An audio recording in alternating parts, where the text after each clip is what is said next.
Technology, AI, and changes are coming whether we like it or not. You can either learn how to pair with it and use it or be terrified of it. And if you've been hearing headlines like AI tech is going to take your job, the probability is quite high of that. And if that happens to you without you learning how to prevent that on your own accord, that will be the bed that you make, not technology. Hey everybody, it's Bianca. Welcome back, Evolvers. It's Emilia for episode number 514, How Technology Can Help Your Brain Develop. We are going to be talking about AI, technology, brain development, and the things that you honestly need to hear and lovingly get smacked in the face with so that in the next 2 years, when everyone else's jobs are getting taken and you're starting to get the freak out of, is my job going to be here in the next year, 2 years, 5 years, you are the one person that has thought ahead and has started to actually work with technology as opposed to being a troglodyte and not doing so.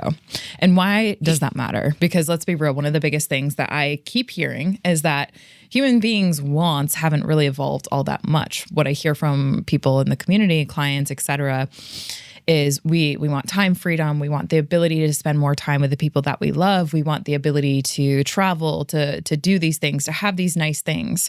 And yet how we go about adding value to the economies to where we get a paycheck or money in our bank to be able to provide for those experiences, that is where the quote unquote job comes in. And jobs that are repeatable, jobs that are pretty much easy to adopt through generative AI, those are the jobs that are going to get taken out at scale in masses and slews to where we have a big wave coming of what I was referring to as an existential crisis to Bianca, because what happens when you have total masses of human beings that are displaced because technology not only can do your job, but can do it 10 times better than you.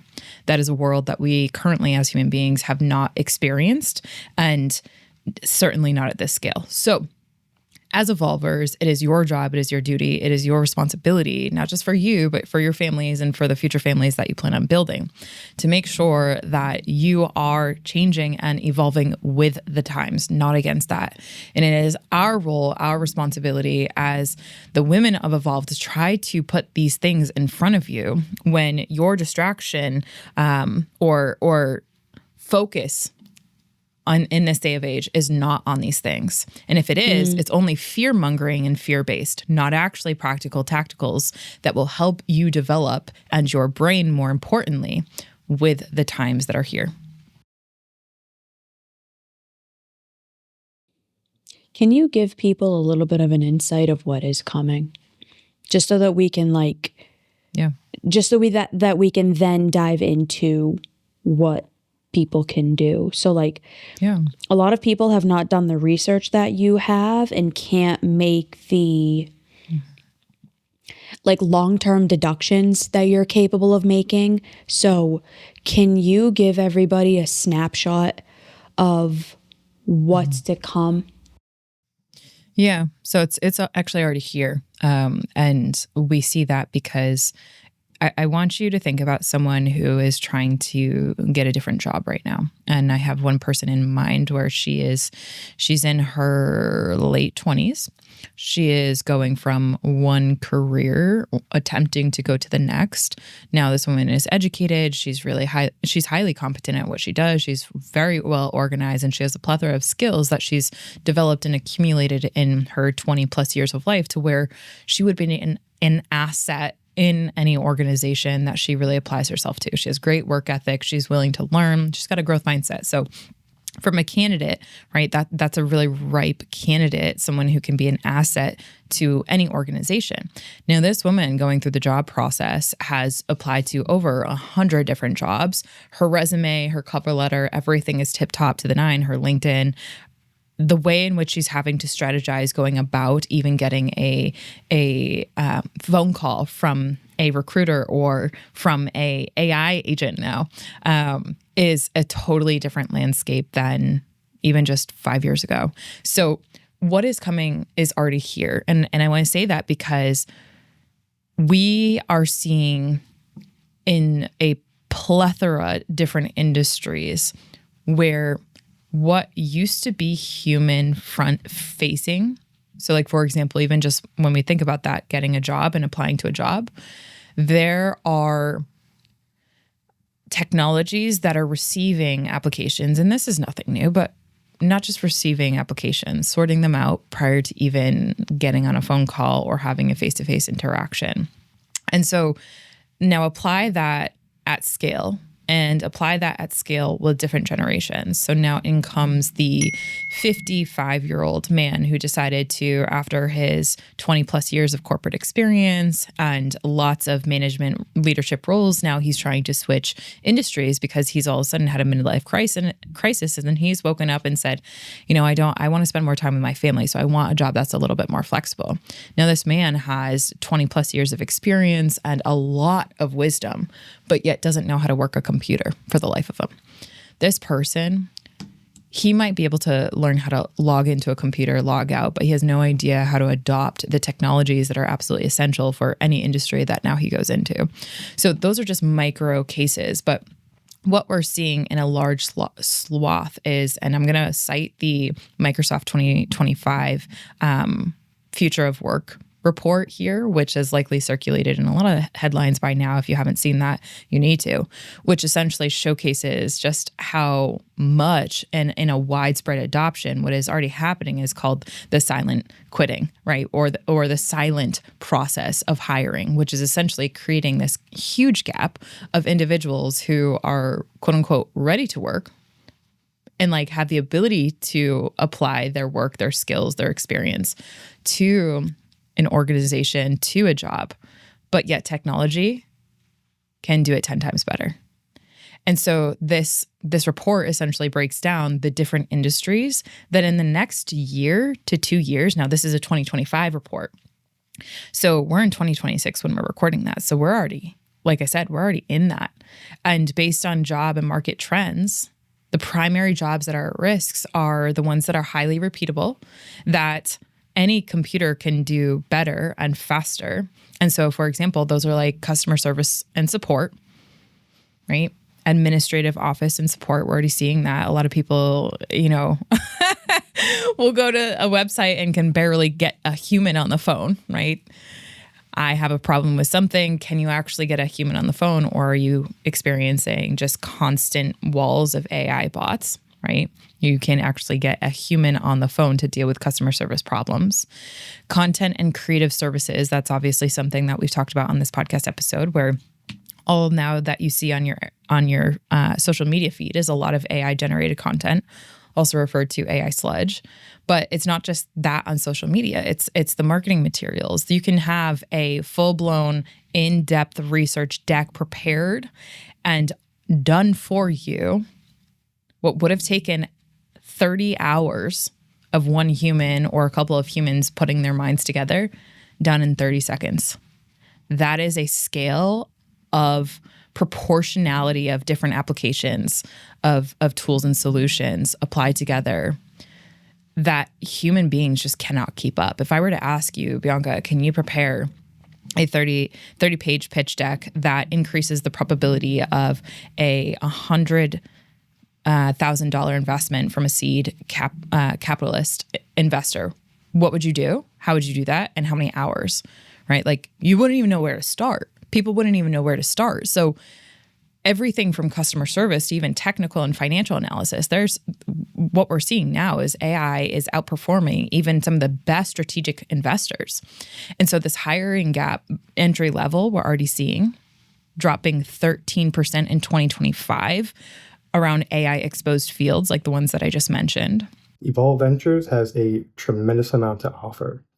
Not only do they have an ever-growing but still welcoming private Facebook society full of like-minded individuals, they also offer individual coaching. I myself have been coached by both Bianca and Emilia on separate occasions, and it's amazing to look back even a year ago in my life and see how far I've come. You almost don't notice that you're doing better for yourself over time.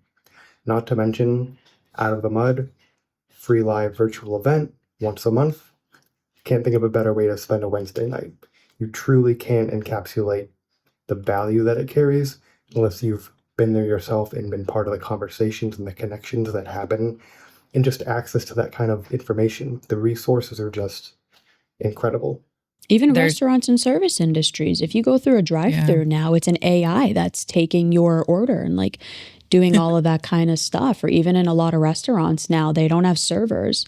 They have the kiosk at the like seat where you're sitting, and you just type it in, and then they have like a server or like a busboy or something just come bring you the food. Yeah.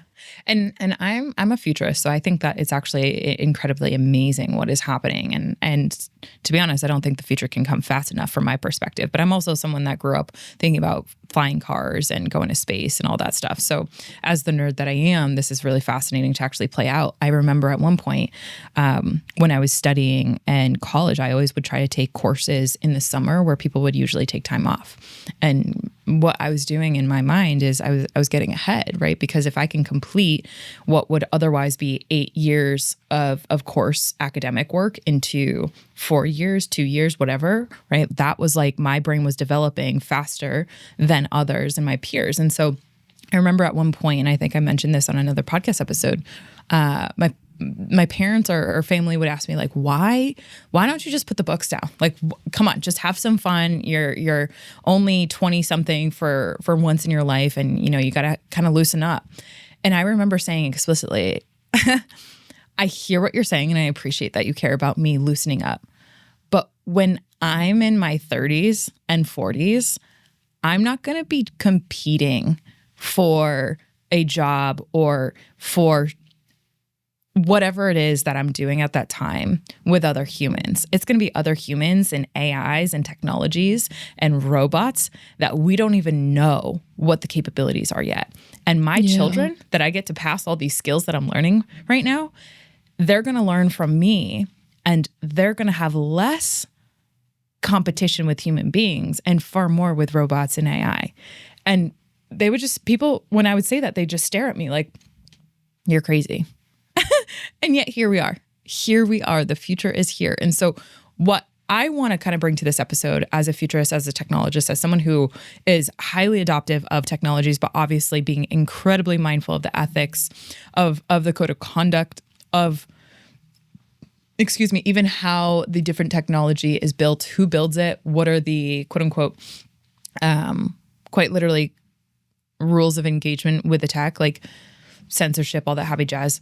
I want to make sure that we as human beings are developing with it and making sure that we don't feel this helpless victimhood when it comes to technology. Even if you click on that report and your job or your current jobs or jobs that you've been looking for are ones that are in that going to be roasted and taken over by the technology who can do it better. Like we do live in a meritocracy, and to some extent or another, if something or someone else can do your job, a business, an organization is likely going to and have to, in order to remain competitive, have that job be taken care of by AI or tech. And so this is where technology can help your brain develop. We did an episode on specifically how we're just not ready to face the realities of tech and future generations, where we talked about brain development and how passive technology, like for example, you just go on social media and you're just swiping TikTok, the other things, that taking a passive role with your tech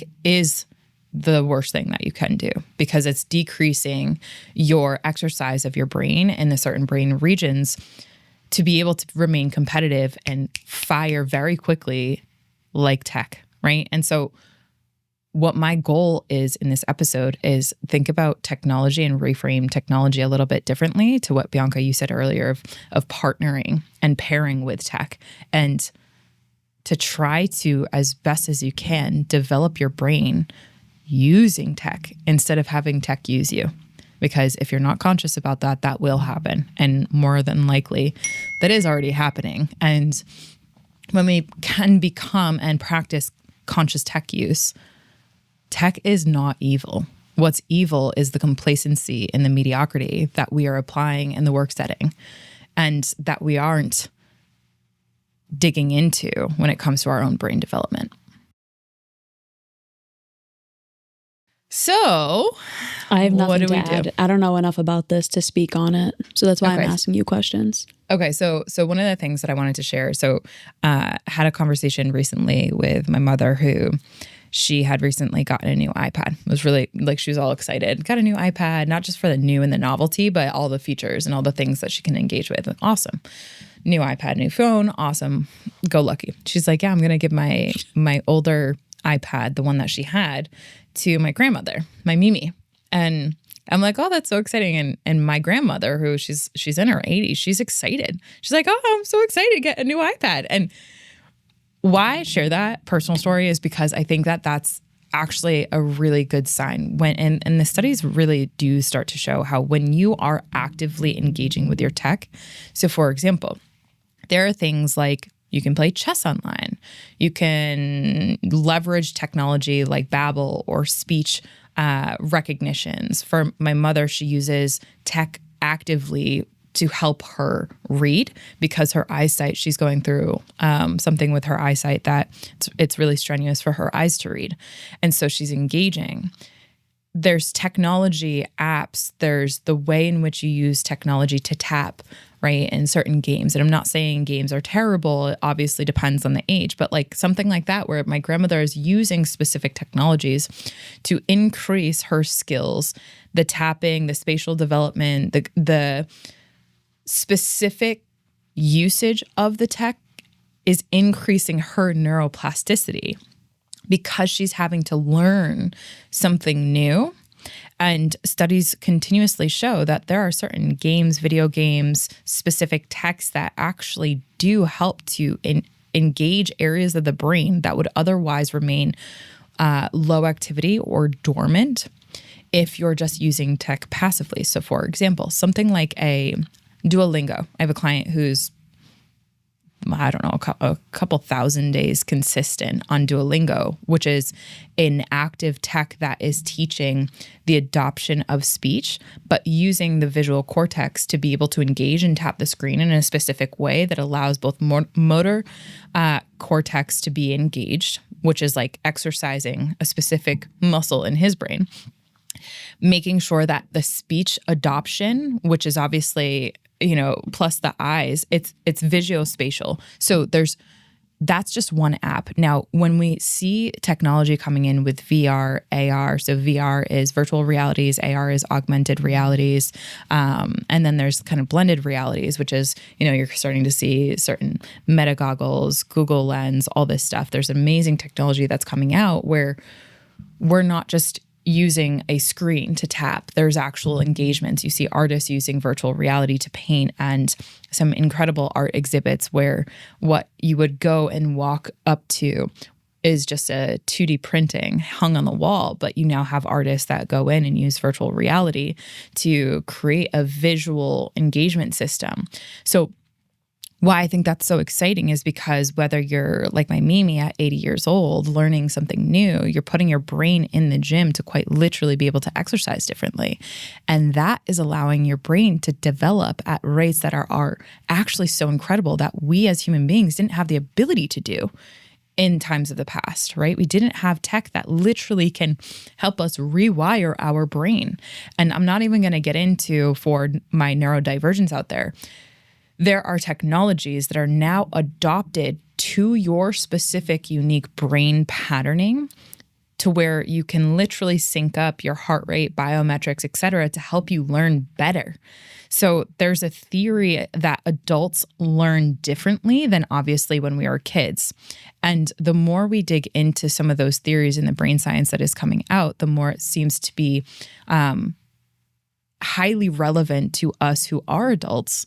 And I'm not talking about this with kids because that's a whole separate conversation, but the adults and the adoption rate of technology, studies are showing that we learn differently as adults because we have experience, whereas 4 years old, we don't know a thing about the world. And when we can apply that experience to the specific neurotech that we're using or the technology that we're actively engaging with, we're literally exercising our brain in ways that we hadn't before. So my call to action, my invitation for all of us is, if you're going to engage with tech, have it be active, not passive. Passive is just sitting back and watching TV, right? You're not having to do anything.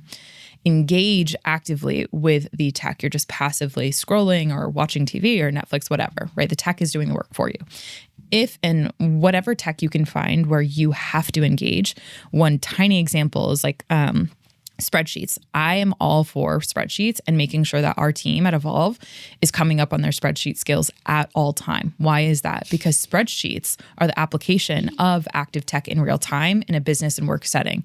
And the better you can do at that, there's a thing called the Financial Modeling World Cup that appears every single year through Microsoft Excel with prize monies up to $120,000. So if we want to put the money signs in between it, active tech brain development, you can actually develop skills that can earn you money that you never thought you could earn because your brain is developing with tech. So my call to action for you is to choose one element of tech where you want to actively engage, which is pretty much like getting in the gym and picking up a specific dumbbell and learning how to do a different exercise. And so if I can implore you to do that, not from a fear-mongering standpoint, but rather the excitement of what is to come, be you 80 years old or 30 or 20 or whatever. There's so much opportunity here for you to be that futurist within your circle, within your organization.